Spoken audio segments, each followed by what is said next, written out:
A very good evening to all our viewers. Welcome to Monday's edition of the Evening Review. My name is Tyitende, your host.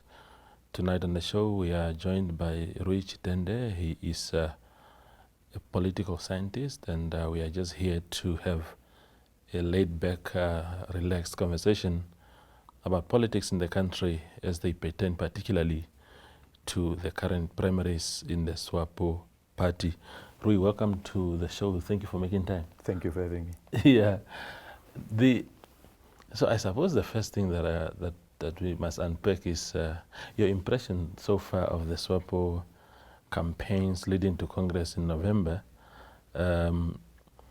It's completely different from what we have seen before. The way they have packaged the campaign rules and everything, so much that even us in the media do not have access to those conversations. And we are told it's because the party want to avoid the mistakes of the past and be more united going into this Congress. What is your impression so far? I think the election campaign guidelines that have been outlined by the party are actually anti-democratic. Yeah. They are draconian. It doesn't bode well for any democratic country, especially the governing party. The ruling party considers itself to be a mess party, meaning it's Swapo is the people and the people are Swapo, that mantra. Yeah. So how do you exclude the campaign activities of the candidates vying for various positions? And it's not a position, or they are not vying for positions like running for a village headman, for example. It has to do with the state. Yeah. So the state is the very same institution that is supposed to transform the lives of people. So how do you make that very election campaign secretive? Their argument is that they want to prevent division from occurring. The mere fact that it is secretive, I think more division will come out of it. People will be back dealing, underground dealings, and social media, the very social media that they don't want people to use, they will use them. They will not stop them. And in a democracy, people are actually allowed to articulate their vision to the populace, to their members. This is how I want to transform society, for example. What has gone wrong? What can we improve in terms of moving forward? Because politics is about ideas, and you need to sell that idea to the public. It's about policies. How are you going to formulate and implement policies that will transform society? That's the first thing. We have a host of problems in our country, economically and politically. And these election campaign guidelines, I think they will create more suspicion, especially amongst the candidates vying for the various positions. Secondly, I think the mere fact that these candidates are supposed to be held literally by the hand of the SG when they are campaigning, it doesn't augur well for any democracy. They're supposed to have their campaigns independently, sell themselves to the Namibian people, especially their members who will ultimately go and vote for them come 2024, especially the VP candidates. That's very crucial. So the secrecy around this whole election campaign is not productive. And I don't think the Swapo party members, if they had a say, would have approved of it.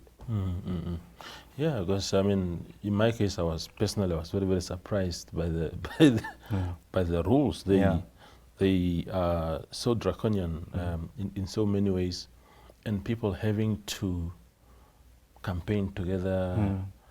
It's like a kid play, man. It's so. I've never seen anything like that. I'm sure but did the party have options to say, can they do it differently yet maintain unity?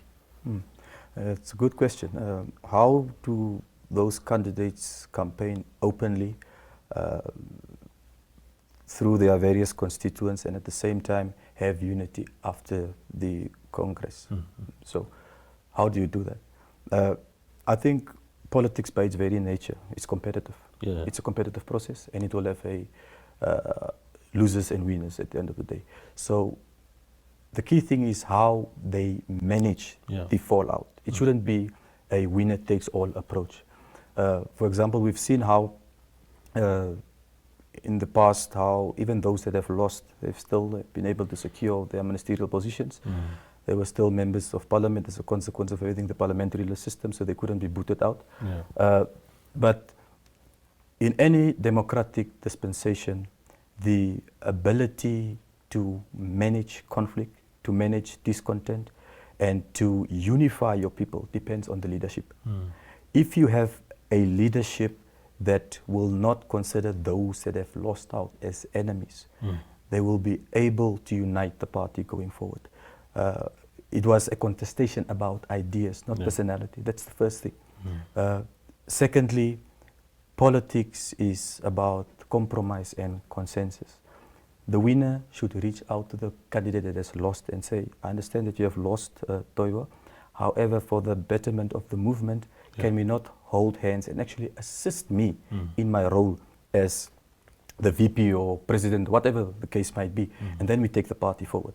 But the mere fact that there's some sort of purge that will happen after the winner has emerged victorious, that in itself will divide the party further. Factions will again re-emerge, and my main concern is that factions that will emerge as a consequence of regionalism and ethnicity. That is very dangerous for any democratic country. You need to manage that quite well. So you can see the people on social media, WhatsApp statuses, those that are supporting the various candidates. You can just see, look at the name and where these people are coming from. It's identity politics. I'm supporting Toivo because he comes from Okalongo. And that shouldn't be the case. I should support Toivo on the mere fact that he has a clear ideological outlook in terms of how he wants to take the country forward. Not because of where he comes from or he speaks the same language. And ethnicity and tribalism will be the death of any political party because it is simply not sustainable. And it's a shame, Rui, that and it's 100% correct. I have made the same observations that somehow these campaigns have silently started to take a regional or even ethnic line. It's very dangerous because I come from Okalongo. Not once in the 32 years of our independence have we had, for example, a minister from my tribe, the Mbajas. Not once. Not a deputy minister, not an ED. But I didn't really mind because water doesn't taste sweeter if it's brought by a Mbaja minister of agriculture to Okalongo. So it's about really that, and we simply do not have the privilege like others to follow some guy from our region or our tribe. And like you said, Swapo is such a mass movement. It ought to be beyond this kind of identities. Let's look at the quality of the candidates. What is your impression of, especially those vying for the VP?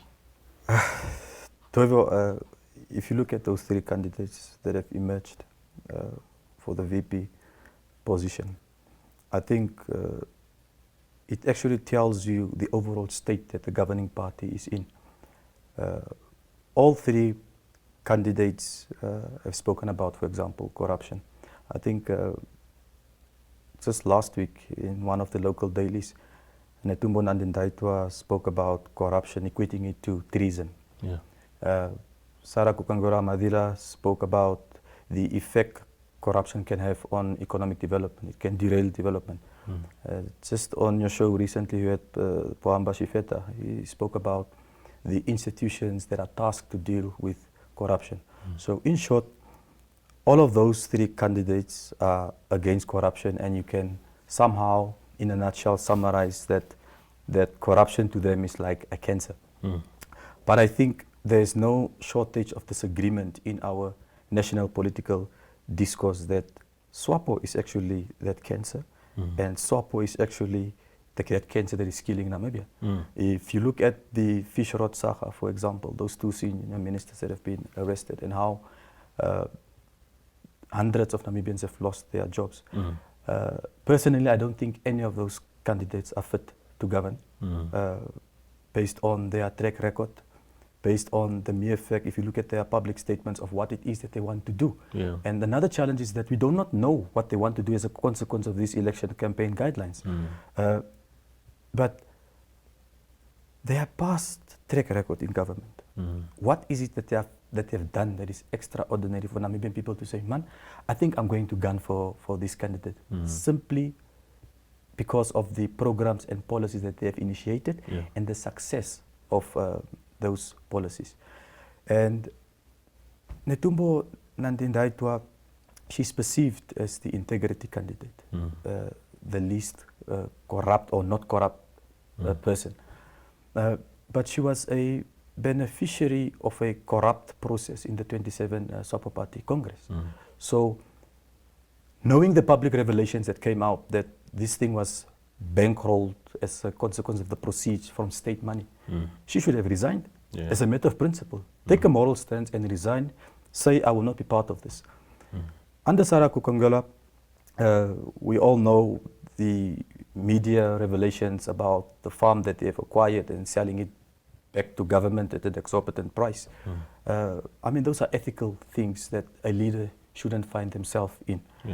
It was under Pohamba Shifeta's watch that the Kora, so-called Kora money disappeared. There needs to be some sort of accountability. Merely saying that you were against it, but what did you do practically to say that this is wrong? It's public funds that we are dealing with. So the institutions of the state should have investigated and hold certain people accountable. Till today, we don't know who has been investigated and how that money is going to be recovered. But in a nutshell, I don't have any confidence in these candidates. They don't reveal some sort of assertiveness in terms of how they are going to govern. And if this is the best that Swapo has to offer, then as a country, we are in serious trouble should Swapo win. You know, there was a time when Swapo was teeming with leaders. They were this cup overflowing with quality.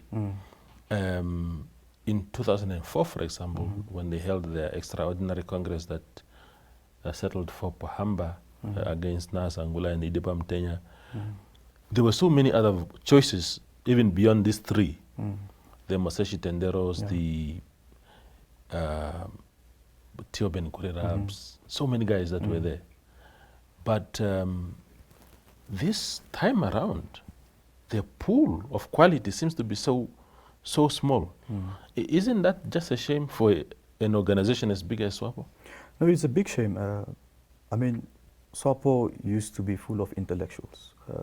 You mentioned Idipa Mutenya and the likes.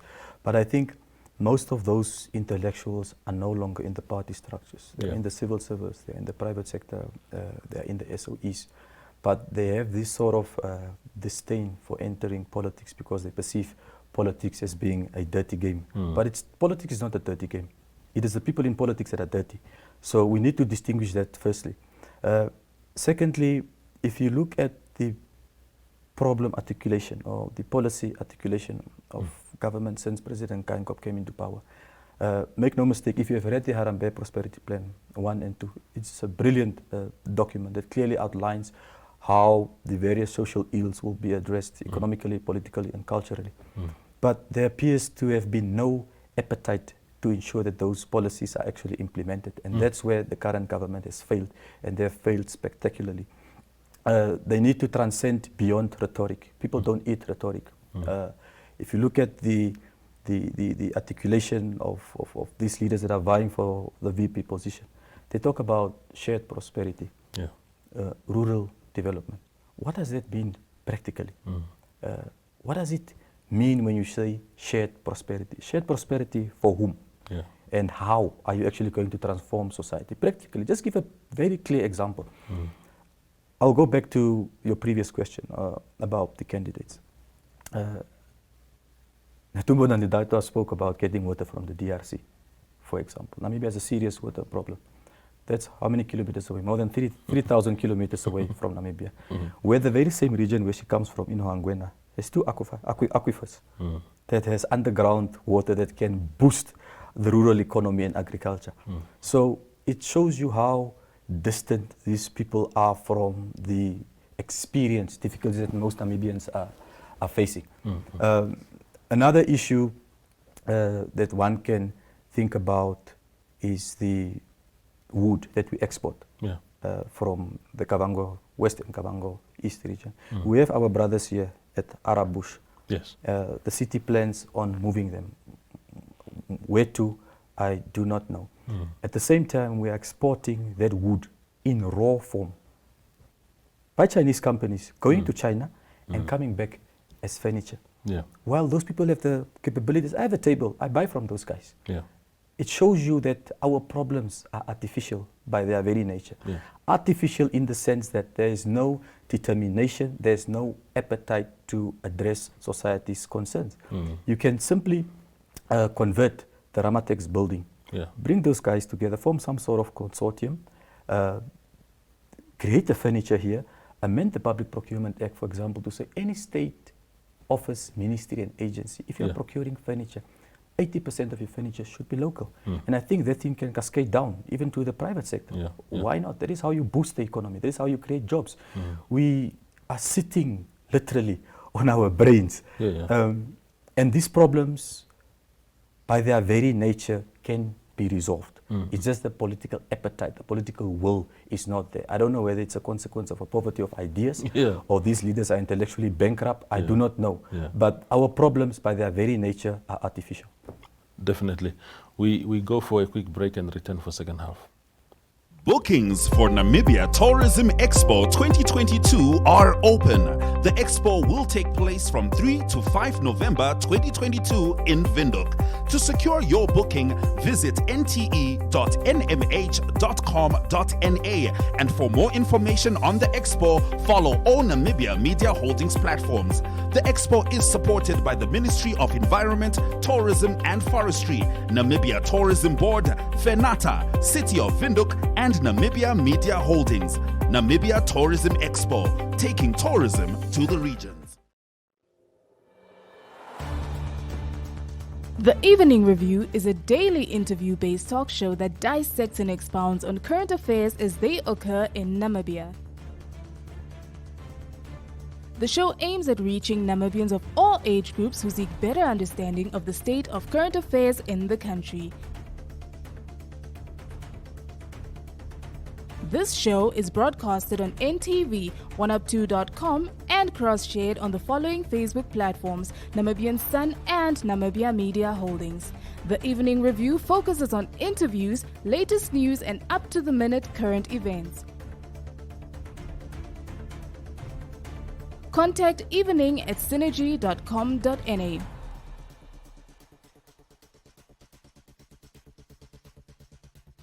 Evening Review, unpacking today's pertinent issues.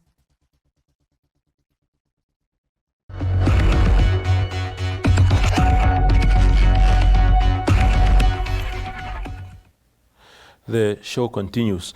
Now, Rui, there's this impression that for the first time in our post-independence history, we are heading into the 2024 election on almost an even ground between Swapo and their adversaries, which are the opposition parties, that it's for anyone to take. A former deputy minister in the Swapo government, who was also the director of elections, Professor Gerard Totemeyer, recently said to Namibian Sun that he believes Swapo will garner the most votes, but just not enough to be declared the winner. These are serious observations. Are the opposition parties watching these developments, looking at the quality of candidates, looking at the checkered history of Swapo in recent years, and say, here we have a chance? Yeah, it's interesting. You see, look, Swapo currently is in the political intensive care unit. They're in the ICU. And the Namibians, we are the doctors hoping to revive Swapo, hopefully by giving them another mandate, the general populace of their members. However, Swapo remains electorally dominant because of their political tentacles are spread across the country. There's no political party that has a massive support in rural areas like Swapo as a consequence of the liberation struggle, especially in the northern part of the country. Namibia is a vibrant laboratory of identity.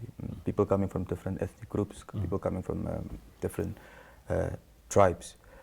I believe that Swapo will win the 2024 elections, but by an absolute majority, absolutely not. If you have to consider the 2019 and 2020 elections. Yeah. It is for the first time since independence that a presidential candidate has gotten 56%. And imagine that was the very same president that got more than the two other previous candidates. So it's like an A student getting now a D symbol. So that is a spectacular failure of high proportions. So if you want to spell it that way. But the nature of our politics, you need to remember that most Namibians are ethnic conscious when it comes to voting. They look at the person or they look at the party generally. And what does Swapo represent? Swapo still represent a movement that is dominated by the Awambo people. So for people in the north, for example, my uncle thinks that his pension comes from Swapo and not from government because he cannot distinguish between government and the party. So in terms of the campaigning and all of that as well, they have the financial capacity, they have the financial muscle to reach rural areas because in most cases they are using infrastructure and resources of the state, and opposition parties do not have access to that.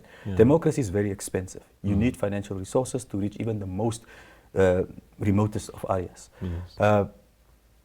But come 2024, it will be interesting to see the dynamics. But the question will be, any of these three VP candidates will they be up against? It will be Dr. Panduleni Itula, it will be Bernardo Swartboy, it will be McHenry Benani.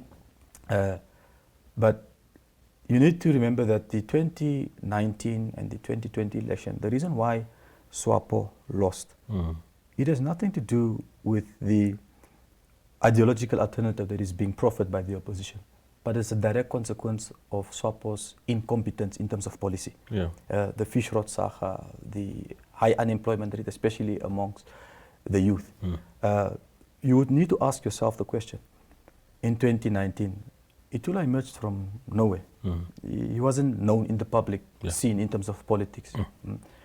He was confined to the Swapo Party school for mostly in terms of teaching and whatever the case might have been. But why did the majority of the people vote for him and not for someone like Bernardo Swartboy or Benani? By the way, if you look at their political manifestos, brilliant manifestos.